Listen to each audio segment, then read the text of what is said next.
Number 10. WizKid. Speaking of the newest team, the current lineup for the X-Men just revealed in X-Men Hellfire Gala sees Jean Grey, Cyclops, and Synch returning with Forge, Havoc, Magic, Firestar, and Iceman joining them. But someone I would have loved to see on the team would definitely be WizKid. WizKid is a mutant who is often underrated when it comes to his powers. Currently, he is part of SWORD. At least, he was last when I checked. I feel like I haven't seen SWORD in a few issues, but yeah. WizKid also made an appearance in Cable Reloaded, where he joined Cable's revived team of Exterminators. The Exterminators will be returning as they're going to have their own series, which means WizKid may actually have his hands full if he's part of that team and on SWORD, as he was like back in the day. But I hope at some point in the near future he gets some free time, because I actually feel like he'd be a great addition to the X-Men, and is a character deserving of the spotlight he'd rightly receive while on that team. Maybe when current tech whiz and mutant genius inventor Forge is no longer on the team, it will be a good time for WizKid to step in. Although that being said, I am very glad that Forge has recently rejoined the team, because I love Forge, and honestly, it was about time. Forge deserves to be in the spotlight. But we'll see if it sticks, as Forge does seem pretty unhappy with some of his teammates currently.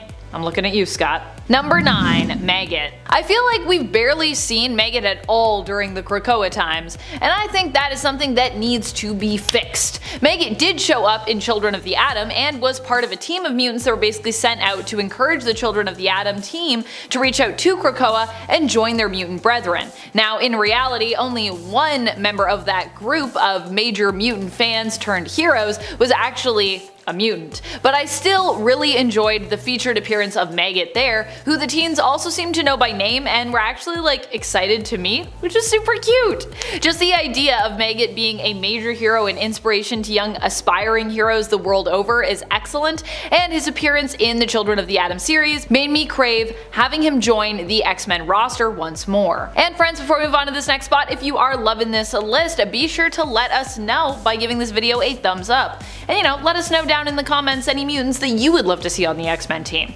So many good ones. Number 8. Dr. CECILIA Reyes. Well, you might just think of Dr. Reyes as the mutant medical professional on Krakoa. She's actually much more than that. Medical science might be her calling, but Dr. Reyes is also still a mutant. Her mutant power is force field generation, and although she doesn't always display the best control over these powers, I think she'd still make a valuable member to the X-Men team. She also is a decent fighter. I mean, she's not amazing, but she's decent. And one thing that Reyes has that most other mutants don't actually have is a passion, a job, something outside of her mutant identity that shapes who she is, which would likely make her an interesting character to explore in regards to what it can mean to be a hero with or without the use of powers. And at 7. Ultimate Wolverine. Wolverine suffered from amnesia. As a result, what little was known about his early life was both suspect and unverifiable. It is believed that at one point Wolverine had a wife and child, but they were supposedly murdered by Sabretooth. As both Wolverine and Sabretooth's memories had been tampered with in the past, this claim was highly suspect. However, Wolverine did own a wedding ring that served as his only link to the past, so maybe there's something there. This version of Wolverine also has a healing factor, disease resistance, which is useful nowadays, toxin resistance, damn I wish I had that now because, toxicity, extended longevity, superhuman senses, superhuman strength, superhuman stamina, which must be why the ladies love him, superhuman agility, superhuman reflexes, and the classic adamantium-laced skeletal structure and retractable claws. Wolverine is also an experienced hand-to-hand combatant and is an expert assassin and can at least lift 800 pounds. Like bro, can you even lift bro? Spider-Man can lift twice that. That's not even with the symbiote suit, which I guess technically doesn't count because it's a separate thing, but still, come on Wolverine, step up your game. And at 6, Goddess of Thunder. What if Storm was the God of Thunder? That's in essence what the story of What If Volume 2 number 12 from 1990 asks. Well, in reality it's what if the X-Men stayed on Asgard, but still. After visiting Asgard, several members of the X-Men and New Mutants decided to stay this time, while those returning to Earth drove the X-Men into a new era. Many of those staying though found new loves. Wolfsbane found love in the Himhrari, Prince of the Asgardian Wolves, while Rogue found love in Fandral the Dashing. Of the Warriors of Three, CYPHER became a scholar, translating and reading scripts long dead in Asgard, while Cannonball married Kindra, the daughter of the Dwarf King. Nightcrawler and Sunspot became warriors, while Mirage became one of the Valkyrie. Magic became the Sorceress Supreme of Asgard and assumed the role once held by the Enchantress, and Storm became the new Goddess of Thunder, since Thor was trapped in the form of a Midgard frog. Yep, that's right. Throg!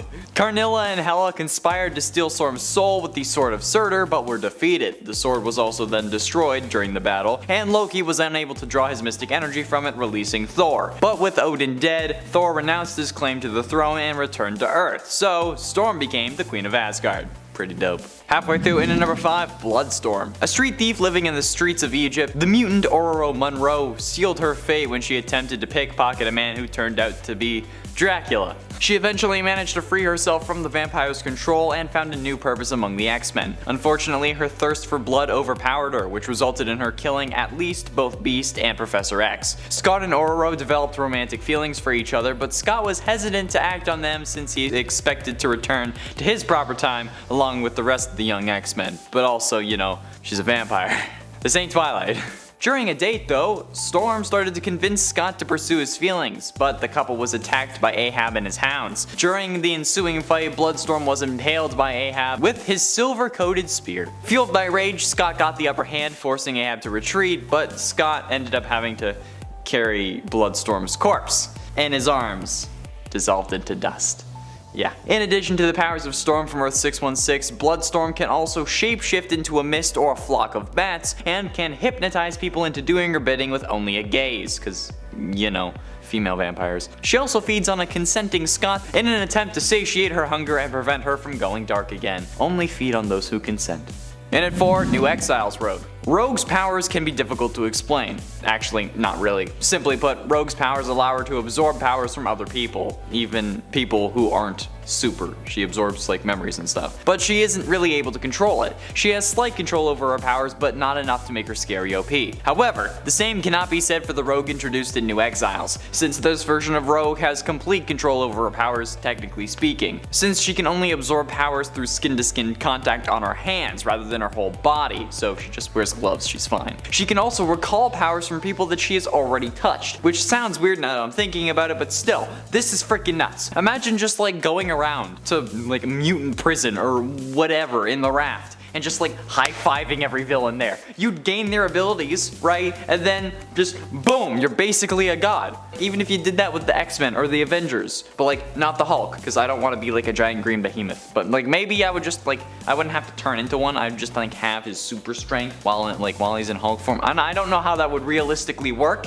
okay? But it still sounds wicked. Number 3, Karma. What has Karma been up to lately on Krakoa? Well, she's rejoined her fellow mutant friends on the New Mutants team. There were even 2 New Mutant teams that we gotta follow in that series, with the new New Mutants operating on Krakoa and the old New Mutants busy with space adventures. Karma is one of the older mutants in the comics. While not around as long as the classic OG Jack Kirby and Stan Lee team, Karma has been around since 1980, which is still quite a while. She also has a power that I think is quite OP and horrifyingly interesting, and we've watched her grow into her power over the years. While usually portrayed as being quite a compassionate person, Karma's mutant power allows her to take control over others psychically, allowing her to override her opponent's control over their own body and mind. This makes her not only a powerful character to use, but also an interesting one in terms of the moral dilemma that comes with such an ability, especially with her being a hero. Number 2, Hope Summers. Hope has been on an X-Men team before, and it was epic. When it comes to characters that would be fun to have on the team just because they're super OP, Hope is definitely one of those, which is why I'm here for her being on the newest iteration of the team. Of course, I knew it wasn't going to happen this year, but I still really want it to happen at some point in the near future. Hope is too busy, of course, being the leader of the 5 on Krakoa who are in charge of resurrections, and of course with recently being elected as a member on the Quiet Council of the Mutant Nation. If you aren't familiar with her, Hope is the adopted daughter of Cable and was the first mutant baby following M-Day to be born, known as the Mutant Messiah as a little tyke. Hope's powers allow her to adopt powers of those around her. Now, unlike Rogue, she doesn't actually have to physically touch mutants to take their power, and she doesn't drain their life force energy, so that's a plus. She also gains full control over any powers that she adopts without needing to learn how to master them first. She's just an auto master by default. Number 1. Emma Frost. I was actually really hoping that we would see Emma return to the X-Men team this year. Emma has done a lot for the mutant nation of Krakoa since the nation got off its feet. She's not only been busy working on the Quiet Council to help govern the nation, which has been a trying time considering how many secrets Eric and Charles kept from her, but she also has been a driving force behind getting the Hellfire Trading Company up and on its feet as well, acting as their White Queen. With the Stepford Cuckoos taking her place, it would free up some time for Emma. However, apparently the rules are if you are on the Quiet Council, you also can't be on the X-Men. At least that's what Emma seemed to imply during this year's Hellfire Gala, which I guess would have also written off Hope Summers too, so dang, can't have either of these people. I also I feel like there's a lot of people on the Quiet Council that I just would love to have on the X-Men team. But I guess none of them can be, because you're on the Quiet Council, can't be on the X-Men. Makes sense, it's not supposed to be a political team, so kinda makes sense. In a 10 Age of Apocalypse Nightcrawler, Kurt Darkholme, a native of the Divergent timeline known as the Age of Apocalypse, was a member of the mutant resistance known as the X-Men. The timeline of the Age of Apocalypse diverged widely from the 616 timeline after the premature death of Charles Xavier in his early adulthood. As a result, the ancient mutant apocalypse ascended early and embarked on a reign of terror across the globe because, of course. Kurt, donning the codename Nightcrawler, stood with his fellow mutant heroes, the X-Men, in defiance of the genocidal anti-human regime of Apocalypse. Just like his 616 version, Nightcrawler could teleport, though it was through another dimension, and had a radius of 2 miles at a time, carrying 2 to 3 people along with himself. This version also favored teleporting sections of people away, in essence amputating them instantly, which is brutal. Not to mention the 2 freaking swords that he carries around because he can. Teleporting their heads somewhere else wasn't enough. This version wanted to be able to hack his opponent's limb from limb. In at 9, X-Men 2099. X-Men 2099 is a comic book series published by Marvel from 1993 to 1996 that chronicled the adventures of an X-Men team in the year 2099. It extends the vast Marvel 2099, universe, which features future versions of other popular Marvel characters such as Spider-Man and Hulk, and this team featured an ever-changing roster. However, the main core group of characters featured people like Desert Ghost, Skullfire, Bloodhawk, Mainstreak, Metalhead, Cerebra, Crystalline, Junkpile, La Lunatica, Serpentina, and Sham. The group is certainly more powerful given that they're in the 2099 universe, which saw future versions of heroes and villains gain all kinds of powerful upgrades, so needless to say, this group is going to be something to behold, with members like Metalhead being able to take on the properties of any metal that they touch, which also would be applied to adamantium or vibranium, or Junkpile, who can telekinetically draw metallic objects to himself and then use them to rebuild his body or add to his physical mass, making him basically resistant to harm. So yeah, certainly an interesting X-Men version. And at 8, Ultimate Cyclops. On Earth 1610, Scott's parents died in a plane crash when he was young, and he and his older brother Alex were separated, with Scott ending up in foster care. One day at school, he was beaten and humiliated by a bully for his inability to fight back and wet himself in front of his peers. Great. He returned home where his powers activated and accidentally killed his foster parents, Noah and Janelle. Great. At some point later in his life though, Scott was dating a young woman named Lorna Dane, until she dumped him for his brother Alex. That stings, man, especially since the relationship between the two brothers became even worse after that, and Scott became estranged to Alex, no longer speaking to him after he joined the X-Men sometime later. Although that's understandable. In the Ultimate Universe, Scott is able to absorb ambient energy from his environment such as sunlight and electricity and store it within his cells, metabolizing the energy in order to open a dimensional aperture through his eyes to unleash an exotic form of energy as heatless blasts of concussive force. He was also able to use the ambient collected energy to fly, deactivate and channel his energy blast through any part of his body besides his eyes, which is freaking nuts and sounds pretty dope, minus the whole being able to not control it thing. Number 7, CYPHER. CYPHER has gotten so much more hyped over the last few years in the comics, and I am super here for it. I feel like Doug has had a major mutant glow up during his time on Krakoa. Well, I know CYPHER is busy also being the translator for Krakoa so that the council might hear its concerns and address them, and so that they might work together with the sentient mutant island. So CYPHER is undoubtedly quite busy and in demand already. I would really love to imagine a time when CYPHER is free enough to join his fellow mutant heroes on the X-Men team.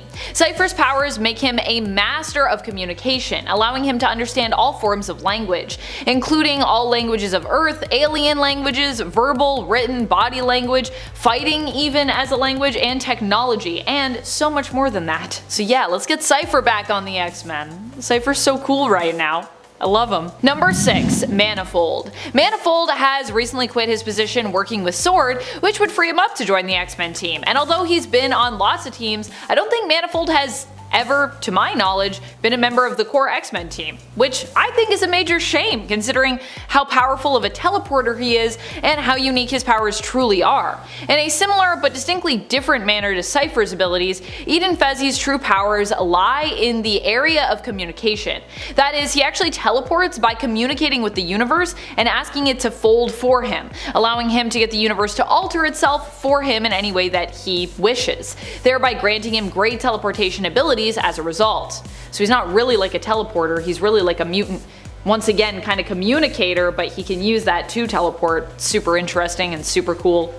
Super underrated. Number 5. Gentle. Gentle is a mutant nominee I have voted for in the past, and I was really hoping that this year was going to be the year that we get to see him rejoin the team. Sadly, not yet. Gentle, for those who don't know, is an amazing mutant who hails from Wakanda. Initially, the story was that Gentle was actually kind of rejected by Wakandan society due to his mixed Russian and Wakandan heritage. But recently in Black Panther, that backstory has kind of been retconned somewhat. See, Gentle still has the same background in terms of like his heritage, but his story surrounding feeling like an outcast was not entirely true, as he's actually been in the employ and sort of like the back pocket of Wakanda, working for King T'Challa as one of his secret spies for many years. Gentle is Nesno Abidemi. His powers allow him to expand and increase his muscle mass, but unfortunately his powers left unchecked and uncontrolled are extremely dangerous and could kill him, which is why Gentle is covered with vibranium tattoos, which help him control his abilities and also the symptoms connected with using them. Although later on we'd actually learn that the pain that's tied to Gentle using his powers was actually psychological and not directly physically tied to the powers at all, which has to do with a lot of his family trauma, which now is like I said, I don't know, they kind of were like, we're gonna dial that down a bit, because Gentle actually loves Wakanda, and I was like, okay, fair enough. But also, maybe not, I don't know. Still processing this retcon. Number 4. Madeline Pryor. Madeline Pryor might seem like a strange pick for an X-Men team, and fair enough, but Maddie is one of my favorite mutants of all time, and honestly, I feel like she deserves a spot on the X-Men team. Okay. So maybe she doesn't deserve, maybe deserve is not the best word, but she would definitely be a super powerful addition, and it might help her to heal from a lot of the trauma she still carries, which is honestly what has probably shaped her into being a villain. What I'm saying is, I think it's about time that Jean Grey's clone, Madeline Pryor, the Goblin Queen, got a redemption arc, and this could be a good path to do that. Also, I gotta say, I'm really enjoying Cassandra Nova on the Marauders team. I wasn't thinking I was gonna like that, but I'm enjoying it a lot more than I thought I would. So now I'm just intrigued to see some more villainous mutants find homes on superhero team rosters. Also, after Hellions, how could I not be rooting for Maddie? And villains in general. Hellions in general is just an amazing comic that will make you want villains on all of these superhero teams. And think of the drama now that we have Jean, Cyclops, and Havoc on this team.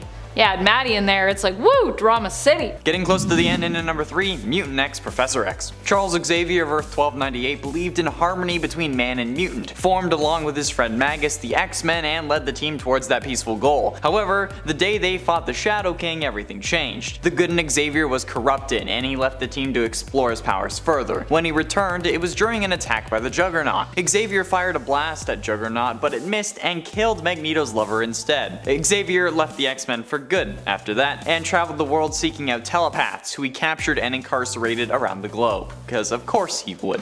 Xavier was also able to take over S.H.I.E.L.D. and absorbed a load of telepaths' powers into himself. This, in combination with the corruption from the Shadow King, amplified Professor X's powers to an unknown extent. But I think it's safe to say that that's pretty damn terrifying. Man, imagine Rogue absorbing those powers.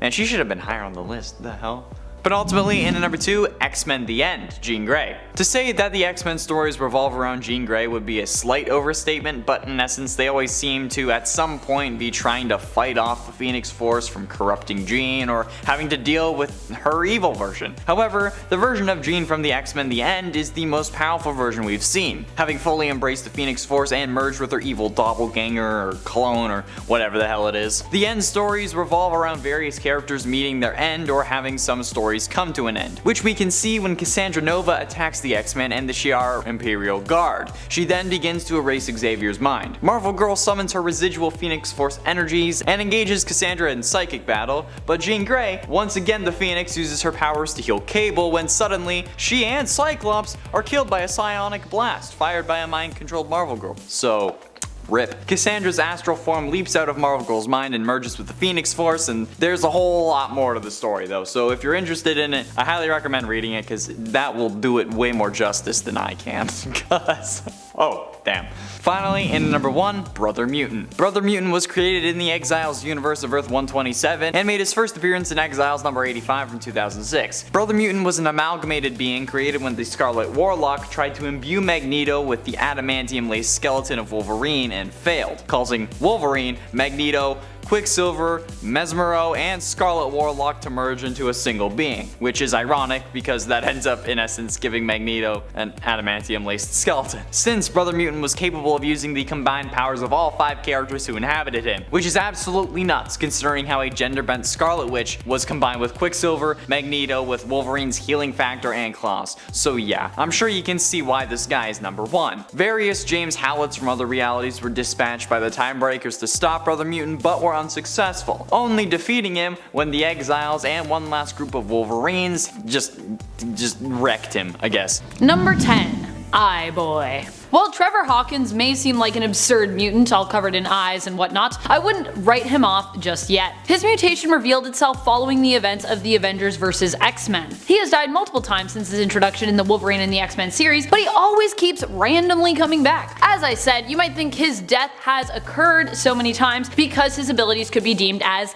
lame. What use is being covered in eyeballs? Sounds more inconvenient than anything. But his multiple eyes have actually granted Trevor some pretty cool powers. For one, he's been shown to be able to use his eyes and the multiple perceptions from them in target practice, making him a really proficient marksman. His improved vision also allows him to be better at reading people's nonverbal cues, giving him greater insight into those people that he interacts with, people or mutants. This also translates into battle by giving him enhanced perception when it comes to an incoming attack, being able to tell when someone is about to pull a punch, etc, etc. And of course, his eyes also allow him to see on both a microscopic and a telescopic level, meaning he can see a little speck of dust or see clearly something that is quite far, far away. If you're wondering why I looked over there, I was looking far, far away. That's me trying to have telescopic vision. It's not working. Number 9. Triage. Triage made his first appearance in the all-new X-Men series. His powers involve life force control over other beings, and for a while some believed his powers also granted Christopher Muse immortality. However, Christopher appears to have died after being forcibly cured of his mutation, which in itself ended up killing him. With his powers, Triage was able to heal others and could even reanimate corpses, though their state of decay would remain unchanged. And if he had been granted more time, who knows? He may have even been able to completely heal and resurrect people, restoring them to a more lively and maybe less zombie-like appearance. Too bad he died. Although, is he dead? Is he not dead? Was he immortal? I don't know. Stay tuned to find out more. Number 8. Hijack. David Bond was first introduced in Uncanny X-Men Volume 3. He was revealed to be a technopath with a proficiency for controlling cars with his mind. He could start an engine, unlock and open doors, and make them drive around. A pretty sexy power in my opinion, but then again I have an affinity for cars because I'm a weirdo. After David discovered his powers, he went to parking lots at night to test them out, but ended up being caught by the local police. At the time his girlfriend Karen was with him. Terrified, she actually outed David as a mutant, getting him into quite a bit of trouble. David was then rescued by the X-Men while trying to flee the police. He later took the codename Hijack. Appropriate, I think. His powers have also been shown to be able to manipulate more tech than just vehicles. He can actually use them to defeat Sentinels and even interfere with technological armor. Not a mutant that Iron Man would like to go up against then. Although Iron Man is a bit of a technopath himself now. I wonder who would win in a fight. But I think my money's still on Hijack. His technopath powers seem stronger. Come at me if you think Iron Man would win, but I don't know. Number 7. Ellie Camacho. Eleanor is the daughter of Deadpool and Carmelita Karma Camacho. That's right, Deadpool is a daughter, if you can believe it. Carmelita and Deadpool were being held hostage together, and fearing that she would die, Carmelita decided she wanted her last acts to be those of love. Her and Deadpool were rescued right in the middle of this act of love, but he still managed to get her pregnant. She initially raised baby Ellie on her own, but did track down Deadpool to at least get him to recognize his daughter and take some responsibility. That was during the time that he was actually working for Butler and constantly having his mind wiped. Butler saw the child as an opportunity, and before Deadpool could scare off Carmelita and baby Ellie, took a blood sample from the baby. This happened in Deadpool Volume 3, Issue 34 out of 2013. And in this issue, we learned that the results of that blood test proved that Ellie had an active X gene, meaning she was a mutant who would one day grow up to manifest powers. We don't know what they are yet, but I'm sure they're gonna be amazing. Also, she's a mutant, so cool. Number 6. Nature Girl. Nature Girl was given her name by I-Boy. The two mutants also went on a bit of an adventure together while babysitting Jubilee's adopted son, Shogo. And the two were both a part of Jubilee's team of mutants to train at Kitty Pryde's Xavier Institute for Mutant Education and Outreach in Central Park. They are also really cute together, with I-Boy being covered in eyes and Lynn with her little antlers being a master of nature. Lynn Lee, aka Nature Girl's powers consist of an ability to bend nature to her will and communicate with it. She is able to soothe beasts, can control the elements, and can even heal nature. Truly the mutant we could all use right now, am I right? Come on, heal this terrible Earth that we have destroyed. Lynn Lee was also a student at the Jean Grey School for Higher Learning. Number 5. Matthew Malloy. One of the most powerful mutants who kinda no longer exists. But he could still exist, I guess, if writers decided to bring him back. He was basically written out of existence when Tempest went back in time and prevented his parents from ever meeting, meaning he was never conceived and therefore did not exist in present day. This had to happen because Malloy proved too strong and unstable, with his powers being strongly linked to his emotions. He emitted a blast of energy that ended up destroying most of Atlanta. He also has strong reality warping powers, telekinesis, and telepathy. He could also even manipulate matter. It was even suggested that he was beyond Omega level in the comics, so although writers have written him out, I wouldn't be surprised at his power level if he didn't find a way to return to the comics. He didn't even make it to 10 issues in Uncanny X-Men Volume 3. Still, he demonstrated such power that I feel he's really worth mentioning. You know, we might see him again someday. Who knows? Number 4. SAPNA. While SAPNA may have only existed in corporeal form for only a short time in the comics, it's possible she could actually live on forever in Magic's Soul Sword. SAPNA was a young mutant girl who appeared to have magical powers at first. This intrigued Magic, who wanted to know the extent of the young mutant's powers, and so took her to see Doctor Strange. It turned out that she actually had language-based powers, but because her powers manifested while she was in limbo, this caused her to absorb all of the magical and demonic knowledge of that realm, meaning that she could control demons and open gateways to other realms and dimensions. Magic was attempting to train her when SAPNA had visions of doing harm to Magic, and that made her run away. The being that offered her help only wanted to use her, and Magic was forced to kill SAPNA with her soul sword. However, this also preserved SAPNA's soul within it, allowing her to live on in spirit, sort of. So she's like dead, but she's in her soul sword, so, you know. Lives on in a sword. Sounds boring. Number 3. Maxime and Manon. Maxime and Manon are kind of like a mutant duo, so I thought I'd include them together. They're twins from the future, whose mutant powers activated before puberty, so they're kids. In the future, they attended the Xavier Institute for Young Mutants. However, they were then kidnapped and brought back to the present, where they were brainwashed by a Hab and used as evil little weapons. Scary weapons too, may I add. After being defeated, the two children were left in the care of Jean Grey. They had been good children before they were sort of corrupted, and it was believed that they could probably be redeemed. Their powers allow them together to severely mess with people's heads, telepathically. Maxime's powers allow him to manipulate people's emotions, while Manon can alter someone's memories. They both also possess some mind control abilities as well. A dangerous combination, as we saw in New Mutants Volume 3, Issue number 4. If you haven't read that yet, go read it, because it's messed up, it's great. Number 2. Shade. Darnell Wade became inspired by New York superheroes, and he decided to build his drag persona around this inspiration, taking the drag name Shade. Also, can I just say that I love that Shade is wearing like a bunch of pouches like as a sash, it's amazing. Shade longed to star in a drag competition show, but her dreams were dashed when her friend Spillin' Tiana Taylor was chosen over her to compete. To add insult to injury, Tiana also spurned Shade on national television, ending their friendship. Shade returned to her apartment with the power had just been turned off, and it felt like she had, well, hit rock bottom when her mutant powers manifested. Shade's powers allow her to teleport herself and others to the Dark Force dimension. Since her introduction in Iceman Volume 4, she has taken the alias of Dark Veil. Number 1. Gwenpool. Gwenpool has recently been retconned as a mutant. Due to her self-awareness of the world around her, she was able to alter her origins. In Gwenpool Strikes Back Volume 5, she uses her reality-altering powers to rewrite her own story and make herself a mutant, which Kamala Khan claimed had been the truth all along, and she had just blocked it out as a coping mechanism, making up the world of comics, which in truth was Gwen's real world. This allowed Gwenpool to move through a portal to Krakoa. Once there, she was welcomed by fellow mutants, including her ex, Quentin Quire. She even gave herself a House of X/Powers of X style character breakdown in one of the final pages of this issue. I guess we'll see if this ends up sticking, but for now at least, it seems Gwenpool has joined the mutant ranks. And what a time to be a mutant! If there was ever a time I would want to jump into that world, it would be now.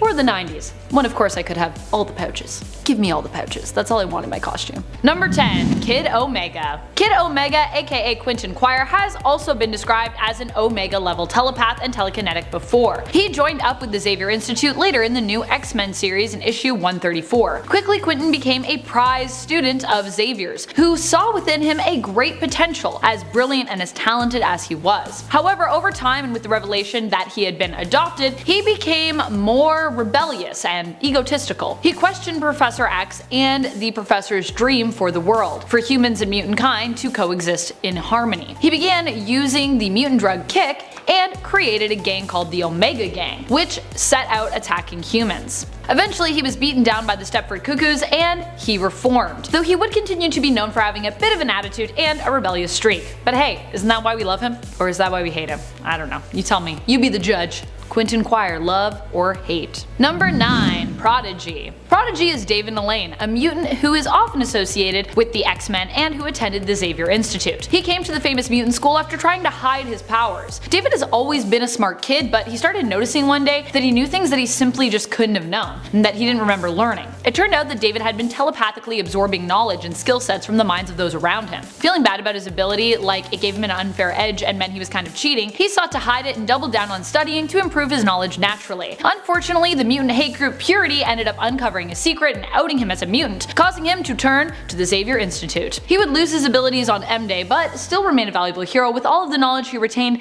later becoming fully accessible to him again. Being a mutant with studious telepathic abilities, I also love that he was originally depicted as needing glasses. Though of course, in a land of magic and superpowers, he was later cured of his need for corrective lenses by mutant elixir. Number 8. Elixir. Josh Foley is an Omega level mutant. He found himself at the Xavier Institute after being rejected by his friends and his family because of his mutant status. Sad face. Originally, he was part of the anti-mutant group, the Reavers, but discovered during a fight with some mutant students that he actually was a mutant himself, with healing abilities, which he used to heal one of the fellow Reavers who was injured in the fight. He tried to hide his powers as long as he could, but eventually he got found out and outed. His powers allow him to manipulate the biological structure of organic matter within a certain proximity to him. He can use these powers to heal or to harm others, and is also able to sense one's life energy, and even transfer life energy from one being to another. Force heal ability. Most recently we saw him in the House of X as a member of the Five, a group of mutants whose powers when joined together allow them to resurrect other fallen mutants. He made his first appearance in New Mutants Volume 2. Number 7. Forget-Me-Not. Propositional existentialism incarnate. To be or not to be? That is the question. With Forget-Me-Not you can actually never be quite sure, although you probably would be more inclined to think that he didn't exist.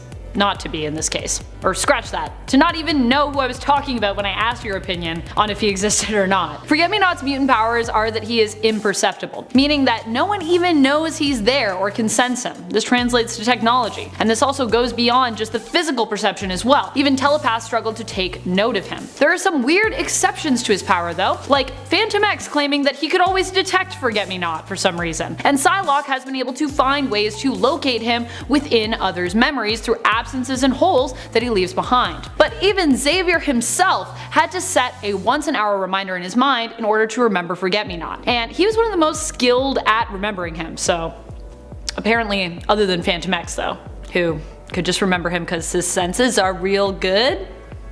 I don't believe it. I think Phantom X is fibbing. He's just trying to sound cool. It's like, I always knew he was here. I can see him right now. It's fine. He's overweight. Rude. Number 6. Gabrielle Kinney. Gabrielle Kinney has been through a series of codenames since her introduction in All New Wolverine in 2016. When Gabby was introduced, she got to play the role of Little Sis to another favorite mutant, X-23, Laura Kinney, who had actually adopted the codename Wolverine in that series. She was the all-new Wolverine, get it? See, Gabby is also a clone of Wolverine's, which makes her part of a weird kind of clone family. Ergo, her powers are also similar to those of Laura and Logan's. She has bone claws and a healing factor and enhanced senses. But she also has a different ability than her predecessors. She cannot feel pain, making her an extremely tough mutant to go up against. Also probably be hard for her to know when she's like getting close to being defeated. She's like, I don't know, I can't feel it. Number 5. Rat King. A play on the Pied Piper, this mutant villain has the power of zoopathy, which allows him to control animals using music. I don't know if I'm saying that right. Zoopathy, zoopathy, it's kind of a weird word. He is the son of the Morlock Piper, whom he shares abilities with. When it was revealed that he was controlling local animals in Central Park into doing his bidding, Nature Girl and iBoy joined together to put a stop to him, freeing the animals from his control. Thus ended the reign of Rat King. Although, he's still around, just chilling in his flip-flops. Number 4.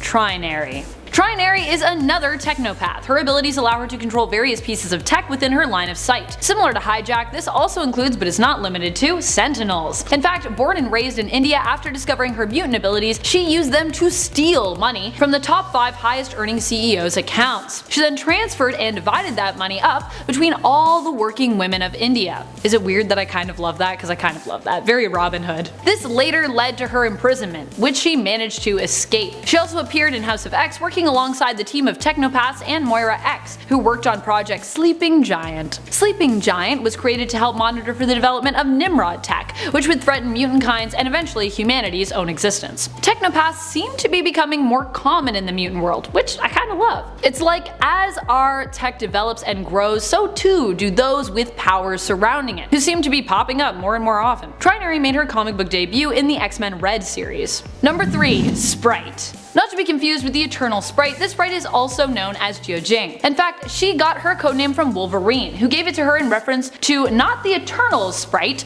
but to Kitty Pryde, who actually once went by the same codename. Upon having her mutant abilities manifest, Jia became determined to become the greatest X-Men ever, to honor her family and her country, China. Jia's mutant abilities are tied to her appearance. She has wings and resembles a fairy. Her skin is also durable and rock-like, and her body is somewhat morphable. Number 2. Shark Girl. Shark Girl was originally Ayer dos Santos, a young girl from Brazil who one day noticed an intense craving to eat fish. This was the first sign of her powers manifesting, which eventually resulted in her becoming a mutant were-shark. She ended up enrolling in the Jean Grey School for Higher Learning, but takes weekends off to return to her home in Brazil. Her powers allow her to resemble a shark while maintaining her own mind and memories, and not resemble a shark to the point that, you know, she can't walk. She is more of a land shark usually, part humanoid, still able to stand and walk around on her legs and also use her hands. This form also enhances her physiology, giving her increased strength and speed and allowing her to breathe both underwater and on land. She was already a great swimmer, but her mutant powers enhance her ability even more. While in her shark form, however, she is also susceptible to going into a blood frenzy, like most sharks are occasionally known to do. So whatever you do, don't bleed around her. She might try to eat you. It's not her fault. Number 1. Amy. That's right, her name is just Amy. And we're going to finish it off with a sob story, to remind us of all the mutants we have both gained and lost over the years. Though with the 5 existing in House/Powers of X, maybe we'll get all those lost mutants back,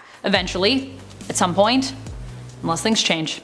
We'll see. Amy was a mutant who was trapped in the Red Skull's concentration camp on Genosha. She made her first appearance in Magneto Volume 3, issue number 9. Amy had illusion-based powers that became warped after suffering the horrors of the camp. When Magneto freed her, these powers started wreaking havoc. She ended up creating monsters and nightmares from others' fears and haunted psyches. Amy's powers allow her to create 3D constructs, and when these nightmarish constructs started to kill, it became apparent that either her or those whose nightmares she possessed needed to die in order to put a stop to her malfunctioning powers. Amy, being the angel that she is, decided to sacrifice herself, not finding much reason to live anyways, as tortured as she was. Poor Amy. Oh, she didn't even last 10 issues?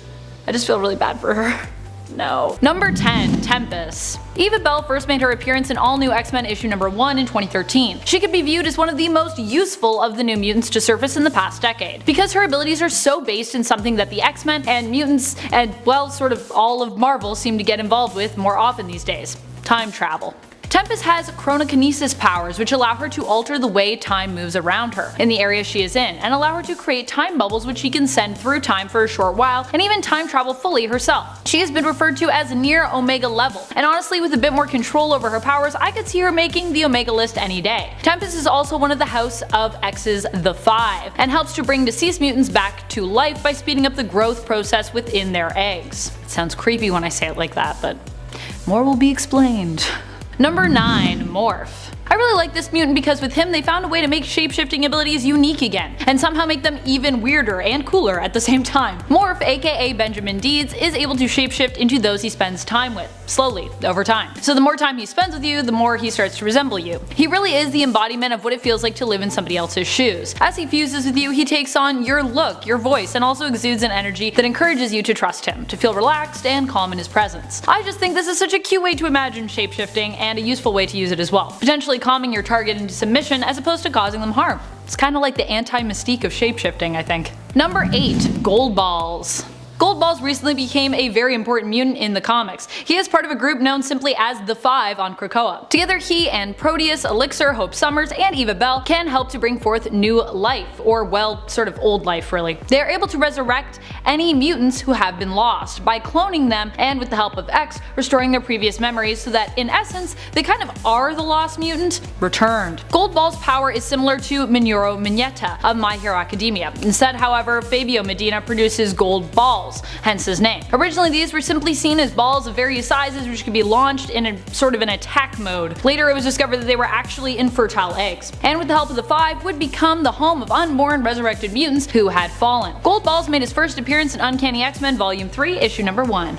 Number 7. Abigail Brand. Abigail Brand was created by John Cassidy and Joss Whedon, and made her comic book debut in Astonishing X-Men Volume 3. She is a no-nonsense badass who is half mutant and half alien. One of the first to show us that even those with alien heritage can also be mutant too. Brand is best known in affiliation with SWORD, a division of S.H.I.E.L.D. that seeks to guard the world against and deal with extraterrestrial threats. SWORD stands for Sentient World Observation and Response Department, in case you didn't know. And Brand serves as the commander of the organization. The head of the organization, if you will. Her mutant power is contact pyrokinesis. She can produce blue or red flames on her hands and use those to burn through almost anything or anyone that gets in her way. So watch out for Abigail Brand, she'll mess you up. Number 6. Oya. Despite making her first appearance in Uncanny X-Men, the original X-Men series, ELLIE still didn't end up joining the group until 2010. Yeah, that original series went on for a long time. ELLIE made her first appearance in issue 528. ELLIE's powers involve thermal manipulation. She can convert thermal energy into extreme hot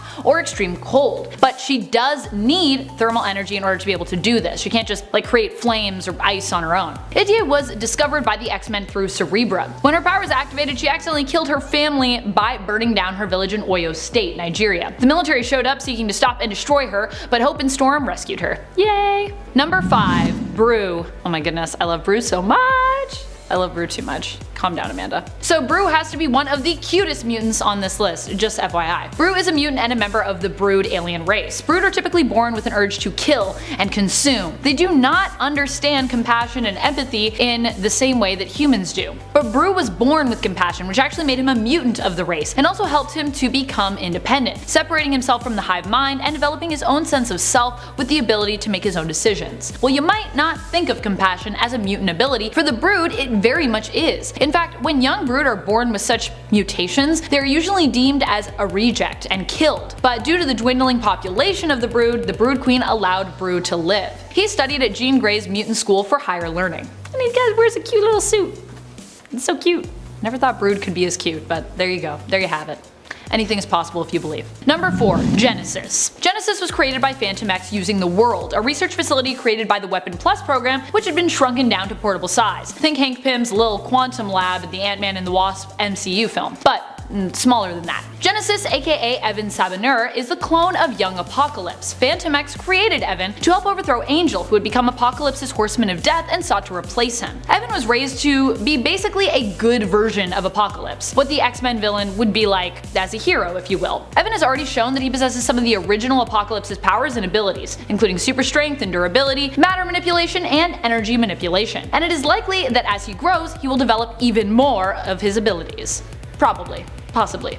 We'll see what happens. Number 3. Bailey Hoskins. Bailey is a mutant I wish we got to see more of. He is the star of the one-off, non-canon comic series X-Men Worst X-Man Ever. I say non-canon lightly because this is Marvel we're talking about, so everything is kind of canon, just living in an alternate reality. Bailey currently resides in a reality which isn't really quite established, temporarily suggested to be the alternate reality of 656, a placeholder for now. Bailey's mutant ability is self-detonation, which he can regrettably only use once, as he has no resurrection or healing powers to protect him. While you might think that makes him the worst X-Man ever, I would argue it is the one he chooses to use that power on and stand up against that is actually the worst in that comic series, the vile fascist mutant leader Riches. Number 2. Hindsight. While Nathaniel Carver might not appear to have the strongest power just yet, I'm certain, like most underrated powers, that with more control over his abilities, he could prove to be more useful than originally anticipated. Nathaniel, aka Hindsight, has the ability to see one's recent past upon making physical contact with them. He can also use this ability on objects, allowing him to see any psychic imprints left behind on that object, a power that Jean Grey actually also has. But one of my favorite things about Nathaniel was his fear of these powers getting in the way of a relationship that he started developing with fellow student Benji, aka Benjamin Deeds, aka MORPH, who I mentioned earlier. Fortunately, love overcame fear and the two ended up together, and are admittedly adorable together. Yay! Future gay X-Men, bring them on, I'm ready.